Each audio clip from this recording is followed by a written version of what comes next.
निरोध जी। राधे राधे, जय श्री राधे। राधे राधे। मैं रोहतक से आया हूँ और आपसे कुछ प्रश्न पूछना चाहता हूँ भगवान के विषय में। जी बताइए।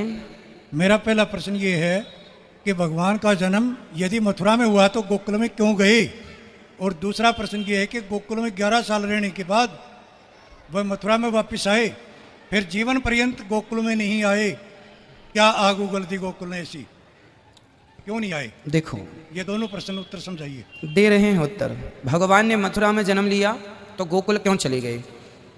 एक बात बताइए, पानी बरसमाए के लिए रहिए, पास में लगाइए, मुख के पास लगाइए माइक।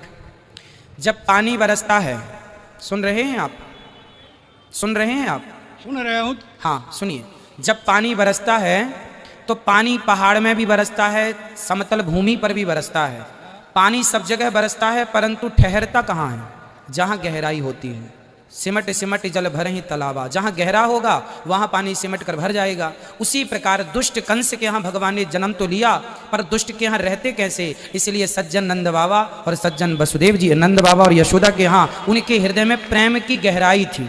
तो भगवान को क्या पसंद है? राम ही केवल प्रेम प्यारा। तो जहाँ प्रेम मिलेगा, आप लोग भी वहीं जाते हैं जहाँ प्रेम मिलता है। आपका जन्म भले कहीं हो जाए, पर रहते वहाँ है जहाँ आपको प्रेम ज़्यादा मिलता है। उसी तरह जन्म भगवान ने मथुरा में लिया, पर वहाँ उनके माँ बाप के साथ कंस ने अत्याचार किया, तो उनके साथ कौन सा प्रेम की वो बात करता है? इसलिए भगवान वहाँ चले गए जहाँ प्रेम था, इसलिए वहाँ से गोकुल आ गए। पहला। दूसरा, आपने कहा कि भगवान गोकुल छोड़ के गए, मथुरा छोड़ के गए, फिर कभी नहीं आए, आपने ये कहा। जबकि बात यह है कि भगवान को 100 वर्ष के बाद भगवान ने 125 वर्ष की लीला की है, जिसमें 100 वर्षों के बाद भगवान पुनः वृंदावन वापस आए थे अपनी गोपियों से मिलने के लिए। 100 वर्षों के बाद आए थे, जहां पर श्री राधा रानी से उनकी पुनः भेंट हुई थी। राधा रानी को 100 वर्ष का वियोग था, श्राप दिया था श्री दामा ने। ये बात गौलोक धाम की है, श्राप वहां मिला था कि श्री कृष्ण से आपका 100 वर्षों का वियोग होगा, इसलिए 100 वर्षों के लिए भगवान चले गए। 100 वर्षों के बाद मिलने भगवान यहाँ आए थे। संतोषजनक उत्तर नहीं है श्रीमान जी। जो लिखा है शास्त्रों में वही हमने कहा है। हमने आप तो बताइए, आपको संतुष्ट करने हमने तो ऐसा हमने तो शास्त्रों में ऐसा कभी पढ़ा नहीं। आपने नहीं सुना, इसका अर्थ ये नहीं कि पढ़ा नहीं, सुना तो है लेकिन पढ़ा नहीं कभी। हाँ, पढ़ा भी मिल जाएगा आपको, पढ़ा भी हम दिखा देंगे आपको पढ़ने के लिए। आप देखना चाहेंगे? ही नहीं, मैं नहीं देख सकते। हाँ, तो बस ये समझ लीजिएगा कि भगवान 100 वर्षों के बाद जब भगवान कुरुक्षेत्र आए थे, ये तो भागवत जी में लिखा है, भगवान कुरुक्षेत्र आए थे, भागवत जी में लिखा है। सुदामा जी से मिलने के बाद भगवान कुरुक्षेत्र आए थे स्नान करने के लिए, और फिर जब कुरुक्षेत्र आए हैं तो स्वाभाविक वहां से जब यहाँ से वापसी गए होंगे तो ये रास्ते में पड़ा है, तो यहाँ भगवान ने पड़ाव डाला है निश्चित। आप गर्ग संहिता पढ़ लें, आपको सब चीजें मिल जाएंगी। दूसरी बात, दूसरा प्रश्न एक और था जी।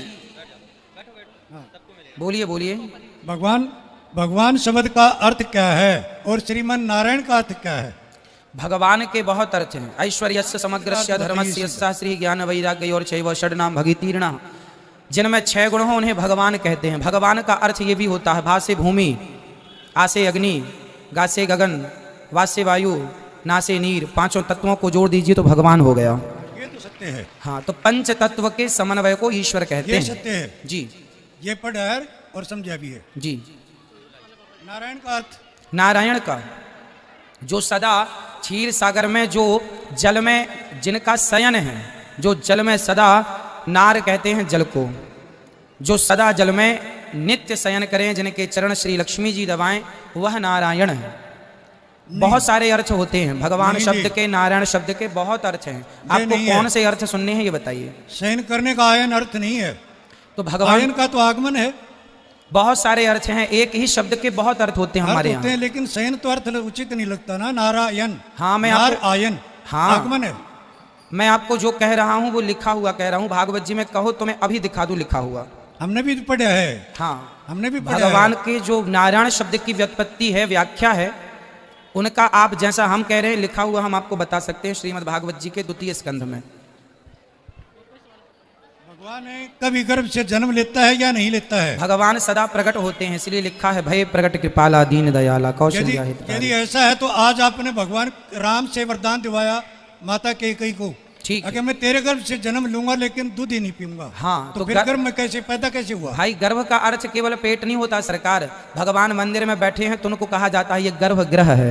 एक बड़े गर्भगृह स्थान होता को गर्भ मतलब समझिए, गर्भ का मतलब केवल पेट नहीं होता। विष्णु सर्व भगवान मंदिर में बैठे हैं तो उनको कहा जाता है ये गर्भगृह है। एक बड़े गर्भगृह स्थान होता को मतलब समझिए, गर्भ का मतलब केवल पेट नहीं होता। विष्णु सर्व गुहाशया निशीथे तमोद्भूते जायमाने जनार्दने देवक्याम देव रूपिण्याम विष्णु सर्व गुहाशया। जो भगवान सबके भीतर बाहर गर्भ।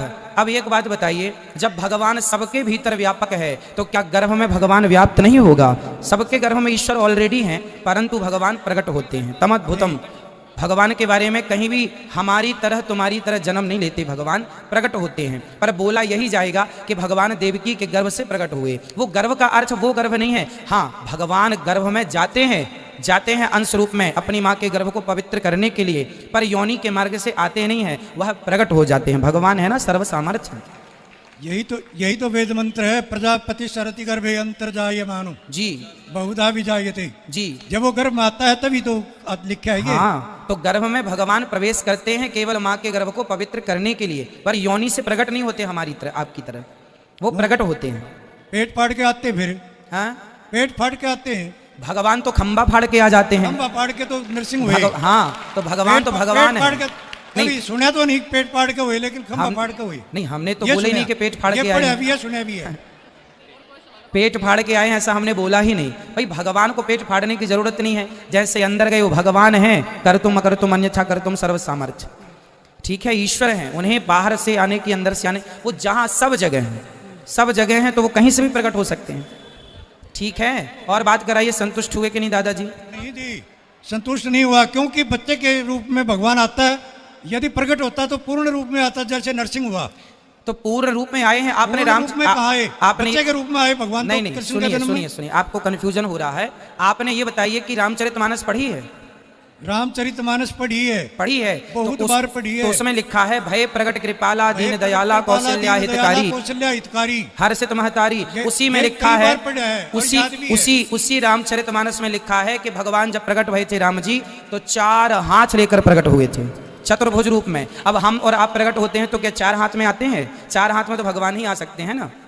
वो तो फिर स्वप्न में दिखा, स्वप्न में नहीं सरकार, रामचरितमानस के इस छंद में स्पष्ट लिखा है। अब देखो, आप भले ना माने, पर रामचरितमानस में लिखा है कि भगवान चतुर्भुज रूप में आए। फिर माँ ने कहा कि प्रभु अपना बाल रूप दिखाओ, तो सुनी वचन सुजाना रोदन ठाना हुए बालक। फिर बालक भाई भगवान पहले प्रकट हुए थे चतुर्भुज रूप में, बड़े थे। फिर भगवान ने अपना सपना दिखाया था, सपने में रूप दिखाया था। भाई वहां सपने की बात नहीं लिखी गोस्वामी जी ने, आप समझिए। दिखाया। आपने रामचरितमानस पढ़ी है? तो फिर एक बार नहीं, कई बार। चलो मैं रामचरितमानस में जो लिखा है पढ़ के बता दूं। वो पढ़े सुन लिया यार, मैं जान लग रहा। भय प्रकट कृपाला दीन दयाला कौशल्या हितकारी। चलो मैं इसकी व्याख्या कर देता हूं जो रामचरितमानस में लिखा है। ठीक है, कर दूं आप कहें तो, ताकि आपका संदेह दूर हो जाए, क्योंकि संशयात्मा विनश्यति, भगवान पर संदेह नहीं होना चाहिए। यदि संशय है तो आप सभी का संशय मिटाने के लिए ही ये दास यहाँ पर बैठा हुआ है ना। अब देखिए, अब देखो, मैं पूरी पढ़ के बताता हूँ अर्थ। रामचरितमानस आप पढ़ लीजिएगा, उसमें लिखा है भय प्रकट कृपाला दीन दयाला कौशल्या हितकारी। इसमें तीसरी लाइन है, लोचन अभिरामा तनुघन श्यामा निज आयुध भुजचारी। भगवान कितने हाथ से प्रकट हुए? अब इसकी हिंदी पढ़ता हूँ जो गोस्वामी जी ने लिखा है, उसकी हिंदी ये गीता प्रेस गोरखपुर की रामचरितमानस में सब कुछ लिखा है। दीनों पर दया करने वाले कौशल्या के हितकारी कृपालु भगवान प्रकट हुए। मुनियों के मन को हरने वाले उनके अद्भुत रूप का विचार करके माता हर्ष से भर गई। नेत्रों में आनंद देने वाले मेघ के समान श्याम शरीर था और चारों भुजाओं में अपने खास आयुध धारण किए हुए थे, शंख चक्र गदा पद्म इत्यादि। अब यहाँ सपने की कोई बात नहीं है गोस्वामी जी की, चतुर्भुज रूप में प्रकट हुए। यही बात भागवत जी में लिखी है, तमद्भुतम बालक मम्मुजेक्षणम चतुर्भुजम शंख गदायुधायुधम। चतुर्भुज रूप में प्रकट हुए हैं। अब आपने पढ़ने में या गलती कर दी या समझने में गलती कर दी। स्वप्न की यहाँ बात नहीं है। यहाँ प्रकट होने के बाद माँ कौशल्या कह रही हैं कि आपके 4 हाथ हैं, हम क्या करेंगे 4 हाथ वाला बेटा, आप जरा छोटे हो जाइए। ब्रह्मांड निकाया निर्मित माया रोम रोम प्रतिवेद कहें, जिनके रोम रोम में वेद ब्रह्मांड लटक रहे हैं, वह प्रकट हुए हैं। फिर माता पुनि बोली सोमति डोली तजऊ तात यह रूपा। हे प्रभु अब यह रूप त्याग दो और फिर क्या करो कि जय शिशु लीला।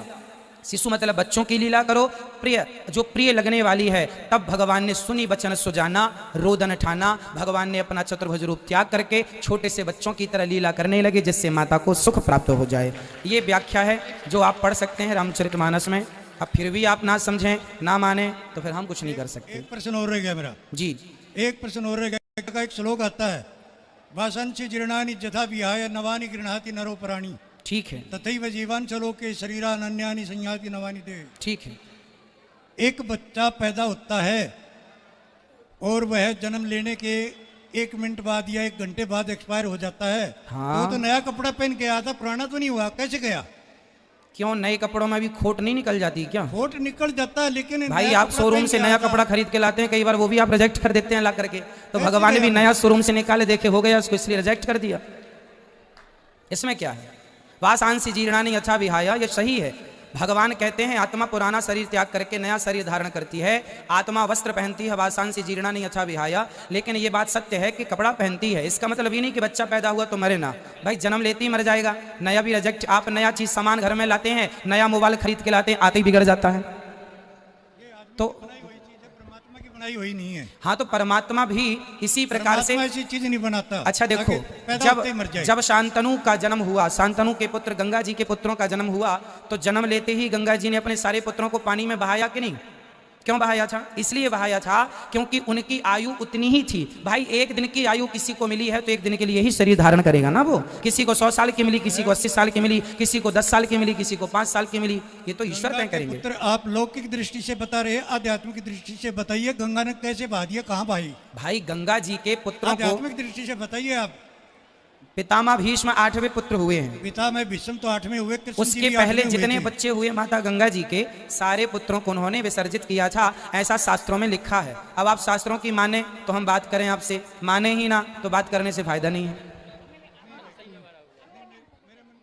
जय श्रीमन नारायण प्रभु। जय श्री